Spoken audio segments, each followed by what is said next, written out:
Hi. We are back again for another live. Well, the truth for Cursha live.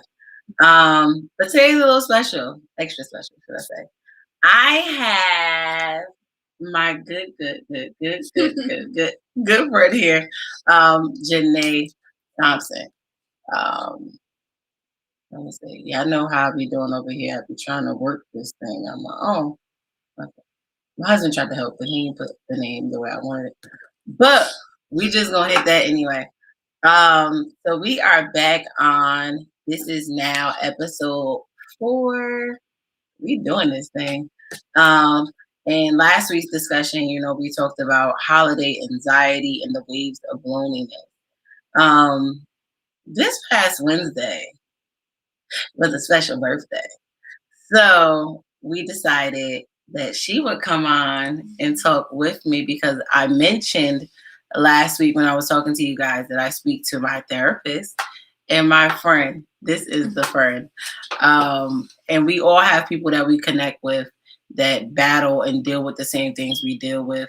So this is the person that I will pull on and I will call when Cursha over here tweaking a bit. And she has to deal with me as well as she deals with her own. So everybody say hi to Janae. So we don't have nothing written, nothing scripted, nothing, anything. We got these little water bottles. That's it. And we about to, these water bottles are big. So y'all about to see this is how we get down. But we're just gonna deal with, the different types of anxiety that we deal with. But I think we talked about holiday a lot last week. So I want to ask you, how do you deal with anxiety around the holiday time? She's silly, y'all. She's silly. This is what I deal with. I just go with the flow. Sometimes it's hard. Just think positive. You gotta be positive. That's one thing I think. Just always staying positive. You got to. Okay. So what about those days that you can't seem to think positive and it's just hitting and it's hitting? Call on Jesus. I was gonna say try Jesus, but it's call on Jesus. See, that song is in my head. That's not good. Okay, so you said it's really all about your mindset. Mm-hmm. Then keeping your mindset on the right track and the right things. Mm-hmm. So, like the word says, to focus on things that are good. Yeah, you want to. Something positive, something that keeps you at peace. A book, the beach, Cursha. Call out each other. We neighbors at the same time. Ain't that funny? Cursha. So, yeah. Yeah. Okay. So let's say I got a little personal last week and I dealt with what you already know. Me going from having a major, big, Christmas Eve gathering, Christmas gathering with a large family to now nothing. Mm-hmm. So you're dealing with the loneliness that then comes with that. Are you missing anything that you used to have around the holiday time? Of course. Someone? So for me, holiday time was family, friends. Majority of my family moved to Atlanta, so there's no wake up, open gifts, go to someone's house for breakfast, and then dinner. It's nothing. So it's like a boring Christmas, boring holidays. Okay. Stay home and watch Netflix. Netflix and Joe. Walking Dead. I'm not watching The Walking Dead. She can watch The Walking Dead. She already know I'll deal with none of that stuff that got zombie, death, crazy. I don't want it. I get nervous. I get scared of it. I'm trying to see you guys' comments. Okay. Hold on, because I'm getting messages that we having some technicalities. But they're saying it on my phone, on my screen. That's my husband, y'all. If y'all see his name, that is my husband, who can just come into the room and help us, He's a tech guy. But he's standing at the door. Because it's right there, so.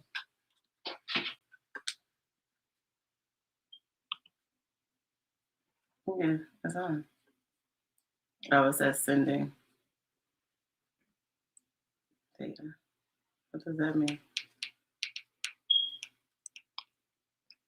Is it because my Facebook is not on here? Doesn't matter. Okay. Alright, so what's gonna have to happen is you're gonna have to ignore this because we can't keep doing this. Can't. I'm trying to solve your problem. Okay. I don't see it. All right.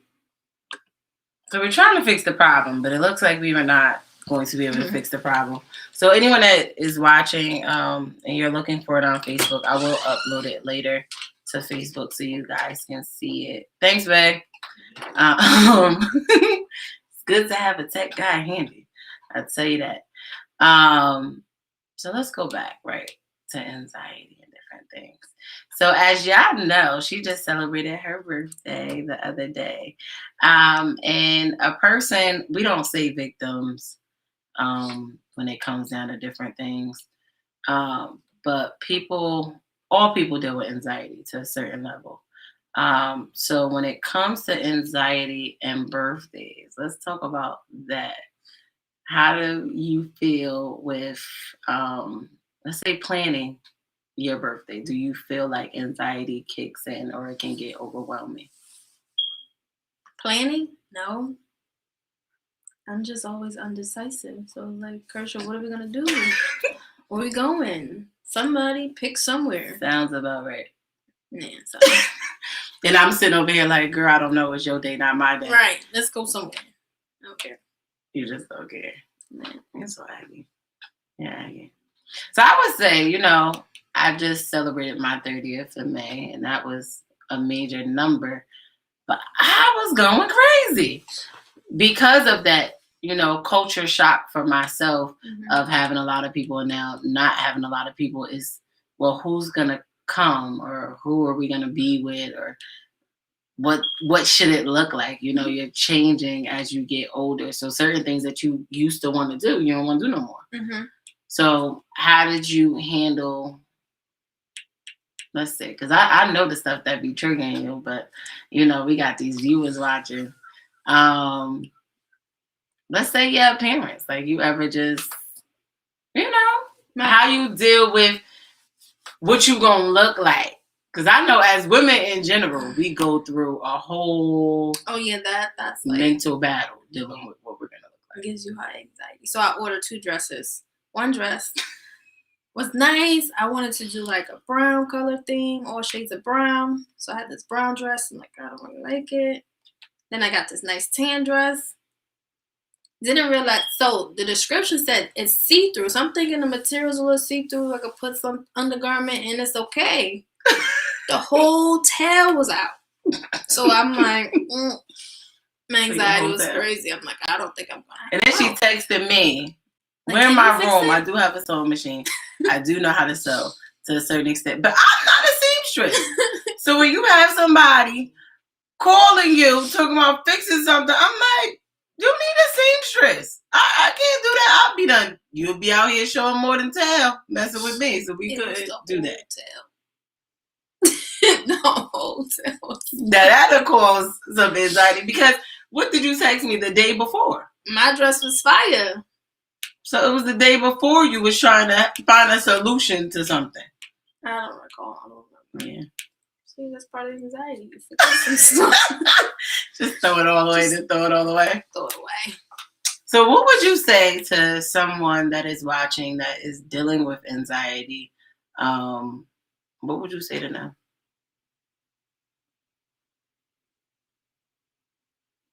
I'm thinking of like a good answer. Besides staying positive, because we know the positive part. Find your peace. Like find something that keeps you grounded, because it helps you when you're dealing with your anxiety. Like for me, I can be at work and I'll just get an anxiety attack, or my anxiety just flares up, and it's like I have to figure out what to do, and I'm like I have to think positive, because if I don't, I'm like I can't leave work. I can't do anything besides think of something that I know will keep me calm. Mm-hmm. So finding your ground is important. Okay. Finding ground. Right. So what Staying about grounded. how would you feel? Actually, we're gonna switch a little bit because what hit me last night when I spoke to you on the phone, we were getting ready for today. After we got off the phone, I said something to David. For you guys who don't know who David is, David Riley is my loving husband. But we were talking about ministry. We were talking about things that people see that we can't see because we're stuck in whatever we're dealing with.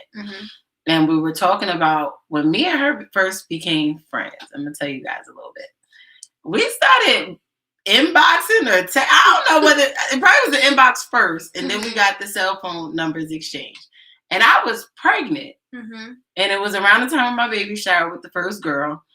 And she said, I need a godly friend. And I didn't know what this chick was talking about. I'm like, godly? Me? What are you talking about? What you talking about? Ain't no got me about me. Like, I was so confused to the point where I shared it with my mother-in-law. I shared it with my grandmother at the time. I shared it with my husband. I'm like, this chick is crazy. What did y'all talk about? And I remember my mom, which is also my grandmother, I'll say mom though, said you need good friends like that. And I was like, but she lying to herself because I ain't godly. Like, what she see? Lying to myself. I ain't there. I would like to be there, but I'm not there. I also said it to my husband, and he said the same thing. And he said, no, what she did was she saw where you were headed and where you wanted to be. But you was too stuck in your own mind and what you were battling to see where you were going.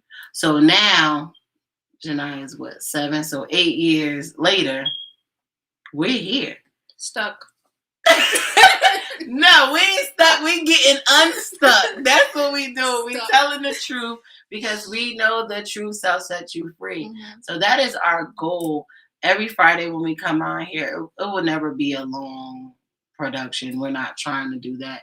The point is just to, drop some nuggets of truth that can help somebody else out. So I want to say publicly, happy birthday again. Oh, thank you. But besides that, also say thank you because of the fact this girl will tell you I push her away all the time. Like I would like, I don't want to be friends. I don't want to be friends. I don't want to be friends.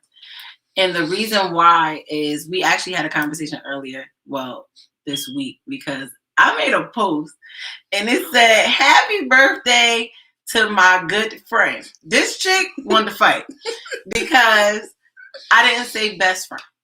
And I will say publicly, the reason why I don't play with the best friend word, I feel like it's overrated. We put best on everything, but they could be a bad friend. And we're still saying best friend. So when I came on and I said my good friend, that is why I said that, because this has been a person that I've looked up to because she knows how to handle herself, especially when it comes to anxiety and all that. I mean, she could be talking a mile a minute, but she will, focus in on a positive and redirect herself. When sometimes I'm over there, that friend, I be acting like Peter, I'm ready to cut off an ear because she's upset. Where she will, rear us back in and go, nah, we can't act like that. My pastor always says, be Jesus. And I think a lot of times she's being more Jesus than I'm being Jesus.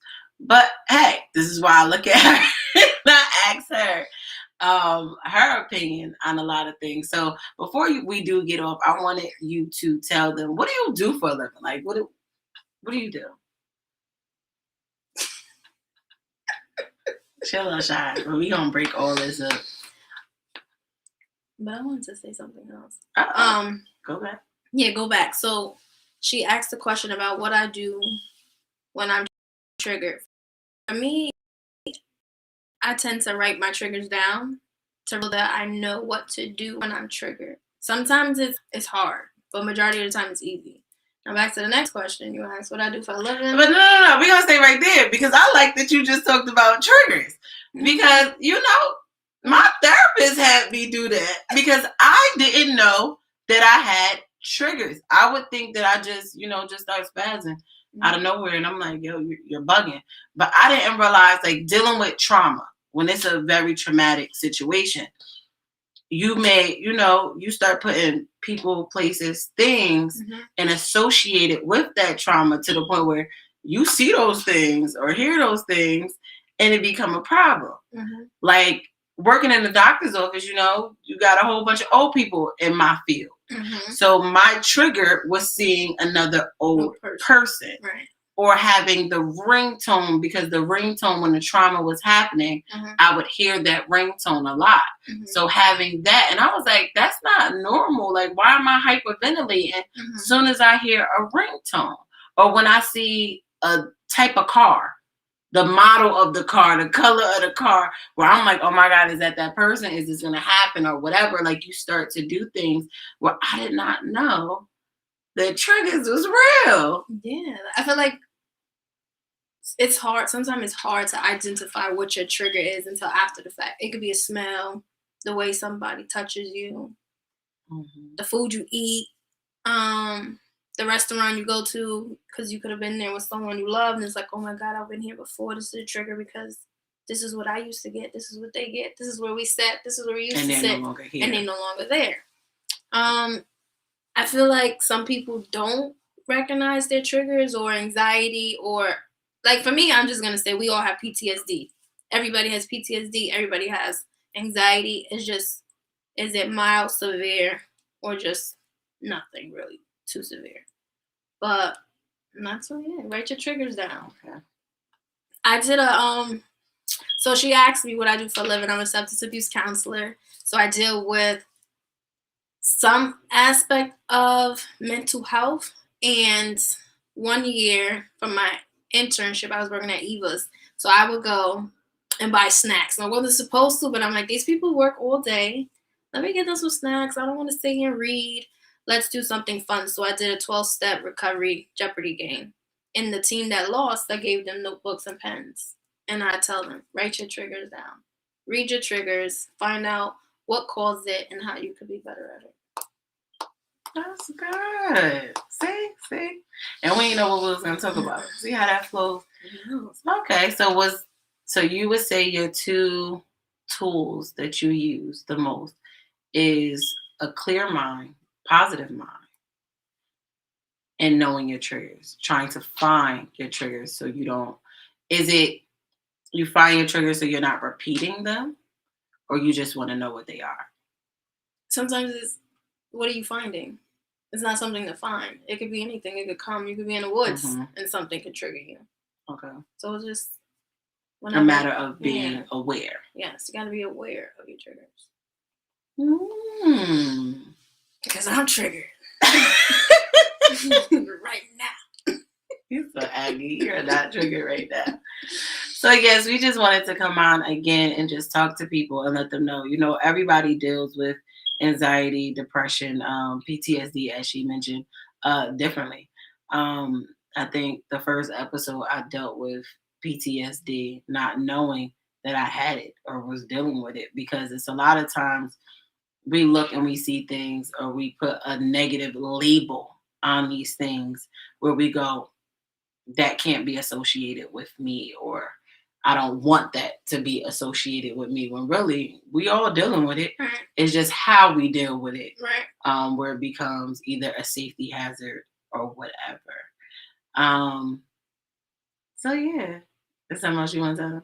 I was going to say, don't be ashamed of your triggers. Like, I had a client that came in on Monday. He was a veteran. He's a old veteran, veteran. Yeah. A nurse. And he's like, oh, I'm ashamed. I'm embarrassed that I have this, and that. And I'm like, I have anxiety too. Like, we have PTSD. It's trauma. We all have some type of trauma. Like, embrace it. If you need to speak to someone, sometimes speaking to a friend or a family member, you're going to get judged. I always say, speak to a therapist, because they can't really judge you. They don't know you. They're going to give you advice. So work through your traumas.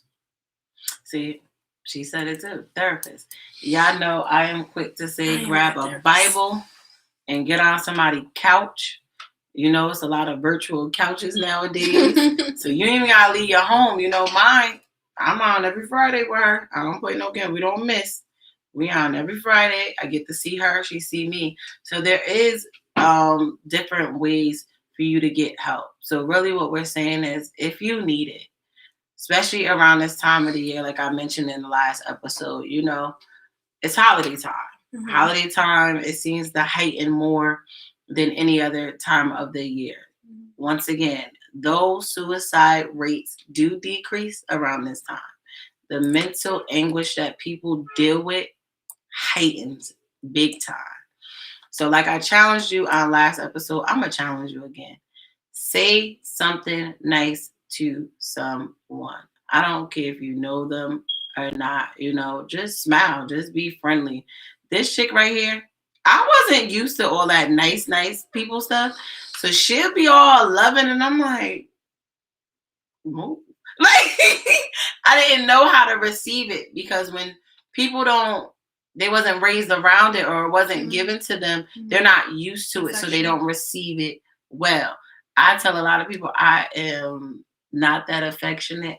My husband know you probably get 1-2 kisses a day, and I need you to back away, because of that same thing that we talk about. We talk about PTSD, and that's why I say when people look at that word, they automatically think of a negative, but they don't realize a lot of your actions of and your reasons why you do what you do, you say what you say, you walk and talk a certain way is because of different things that have happened or different environments that you've been in, which we can't control. We can't control who we're born to.